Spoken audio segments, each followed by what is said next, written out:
যখন রান্না করেন বাড়িতে প্রতিদিন হাঁড়িতে ভাত হয়েছে কিনা এটা বোঝার জন্য কি পুরো হাঁড়ি এক ঢেলে ফেলেন নাকি? হাতাতে করে একটা ভাতের দানা টিপলেই বুঝে নেন ভাত হয়ে গেছে কিনা, কে তাই না? সমাজের একটা মানুষকে দেখলেই বোঝা যায় সমাজটা এগোচ্ছে কিনা। বোঝা যেতে হবে, বুঝতে হবে। তবে শিক্ষা যদি নাঙল চালায়, মূর্খ যদি করে দেশের শাসন, অনিবার্য হবে ভাই এই সমাজের পতন।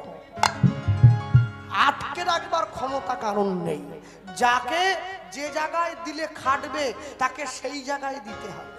এই যে মায়েরা বসে আছে, না না তোমরা রাগ করো নি, জানো মাধ্যমিক পরীক্ষার রেজাল্ট বেরিয়ে যাওয়ার পর ইংরেজিতে 3 পেয়েছে ছেলে, ঠিক আছে?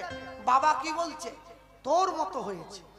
মাকে গিয়ে বলছে তোমার ছেলে না, ওই যে 3, ওই যে 3। আর যেই অঙ্কে 80 পেয়েছে উলবেড়িয়ায় গিয়ে বুক বাজিয়ে বলতে কার ছেলে দেখতে হবে তো।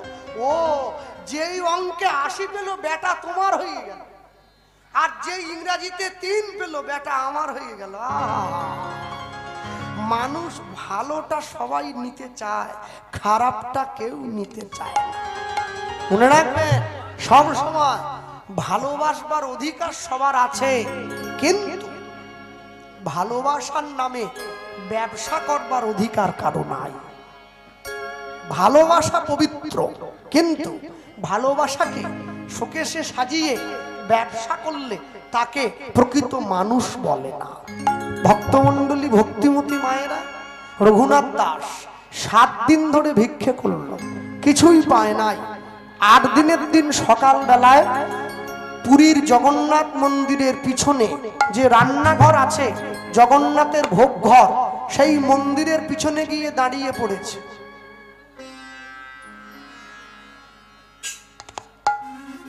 আমি ভাবছি বাড়ি যাওয়ার জন্য ডাকতেছে নাকি। হ্যাঁ, আসলে রামের বান খেয়ে মরা ভালো, হনুমানের খিচুনি খাওয়া যাবে। বান এসে বুকে লেগে গেল, ঝপ করে মরে গেলাম, ঝামেলা শেষ।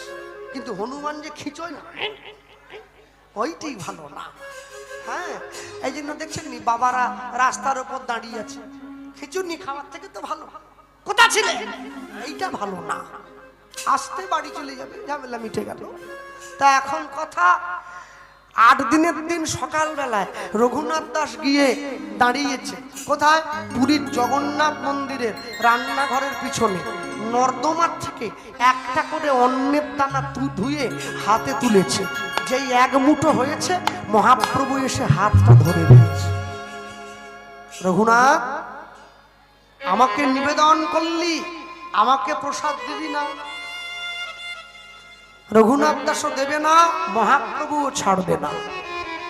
রঘুনাথ দাস জোর করে মহাপ্রভুর হাত থেকে তখন নিতে গেল, মহাপ্রভু রঘুনাথের হাত থেকে কেড়ে সেই প্রসাদ নিজের বদনের মধ্যে ভরে নিল। এবার নিজের বদনে ভরে নিয়ে রঘুনাথকে বলল, রঘুনাথ, আমি প্রসাদ মুখে দিয়েছি, এখনো খাই নাই। শোনো, যদি প্রসাদের মধ্যে কোনো জীবাণু থাকে আগে আমার লাগবে, তোমার যেন না লাগে। এইবার রঘুনাথকে কাছে বসিয়ে একটা করে প্রসাদের দানা বের করে মহাপ্রভু রঘুনাথের বদনে দিচ্ছে। রঘুনাথ দাস প্রসাদ পেয়েছে, মহাপ্রভুকে বলছে, প্রভু এবারে আমাকে আশীর্বাদ করো, এবারে আমি আসি, আমি বৃন্দাবনে যাব। হ্যাঁ, মহাপ্রভুর আদেশ মতো রঘুনাথ দাস বৃন্দাবনে গিয়েছেন। রাধাকুণ্ডের পাড়ে গিয়ে বসে আছেন, হরিনাম গাইছেন। স্বয়ং রাধারানী এসে রঘুনাথ দাসকে নিজের উত্তরীয়টা আড়াল করে ধরে আছে, যেন ভক্তের গায়ে রোদ্দুরের তাপ না লাগে। সনাতন গোস্বামী এটা জানতে পেরে ছুটে এসে রঘুনাথ দাসকে বললেন, এইভাবে হরিনাম করো না, গাছের ছায়ায় গিয়ে বসো। যে গাছের ছায়ায় বসে রঘুনাথ দাস নাম গাইছেন, ওই গাছটা আজও পর্যন্ত রাধাকুণ্ডের পাড়ে আছে, গেলে দর্শন করবেন, এখনো আছে। প্রত্যেক প্রত্যেক দিন হরিনাম গায়। আর যখন রাধাকুণ্ডে বৈষ্ণবরা স্নান করতে আসে, সকলের পায়ে গিয়ে প্রণাম করে। প্রতিদিন 1000 বার করে প্রণাম করত, মাথা ঠুকিয়ে। শেষ জীবনে কপালের মাঝখানটা গর্ত হয়ে গিয়েছিল।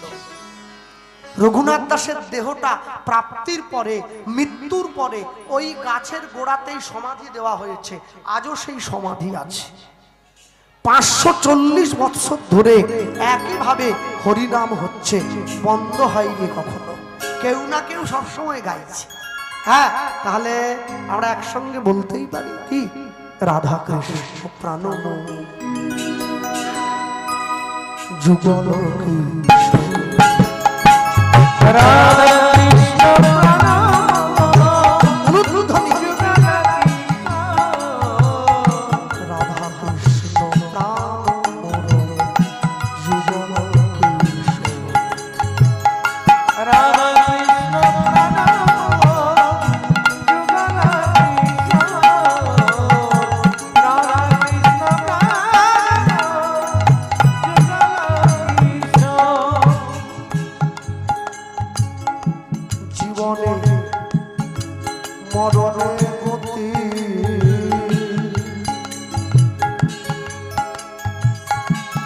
জীবনে জীবনে জীবনে মরণে গতি আর নাহি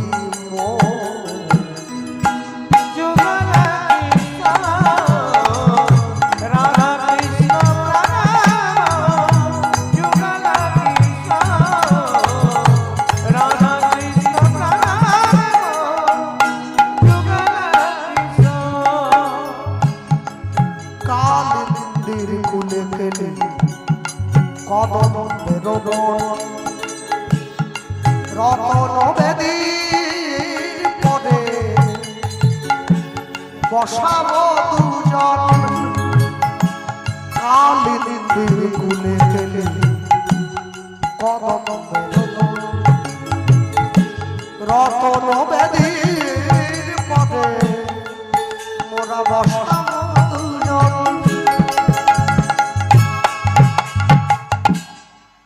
শ্যামগরি অঙ্গে দিব চুয়া চন্দনের গন্ধ,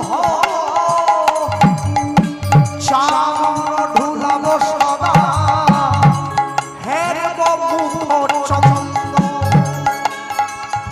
শ্যামগরি শ্যামগরি শ্যামগরি অঙ্গে দিব চুয়া চন্দনের গন্ধ,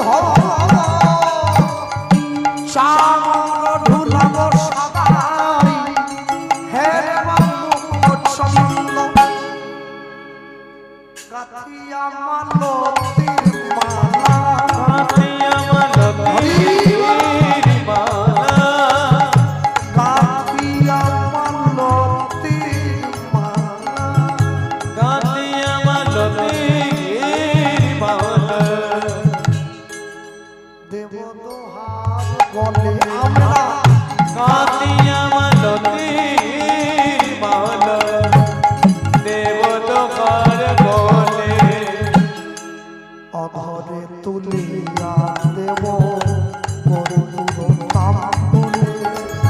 রাধা কৃষ্ণ প্রাণময় যুগল কৃষ্ণ, রাধা কৃষ্ণ প্রাণময় যুগল কৃষ্ণ। ললিতা বিশাখা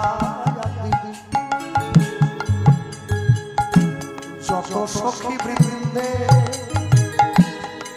আগায় করিব সেবা, যুগল চরণার বৃন্দে ললিতা বিশাখা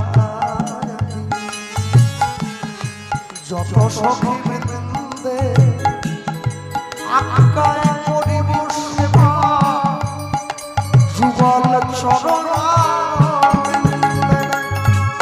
শ্রীকৃষ্ণ চৈতন্য প্রভু দাস অনুদাস, শ্রীকৃষ্ণ চৈতন্য প্রভু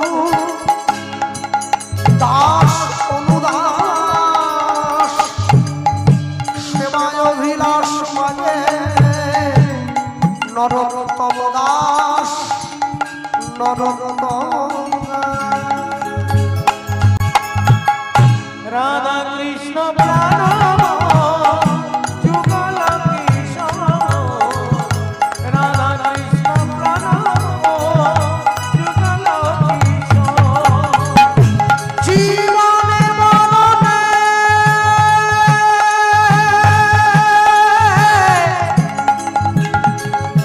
জীবনে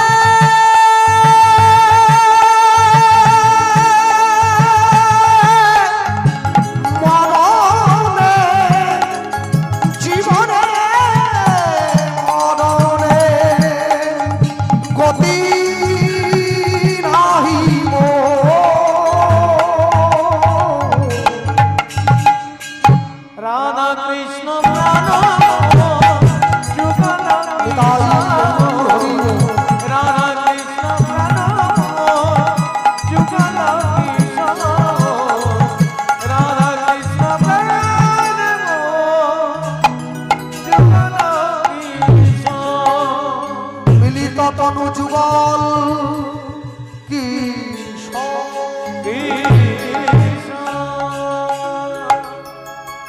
বলি ভাই রাধা কৃষ্ণ যুগল ভগবান কি জয় নিতাই গৌর প্রেমানন্দে গৌর হরি বল।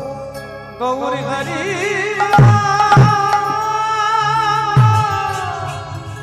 গৌর হরি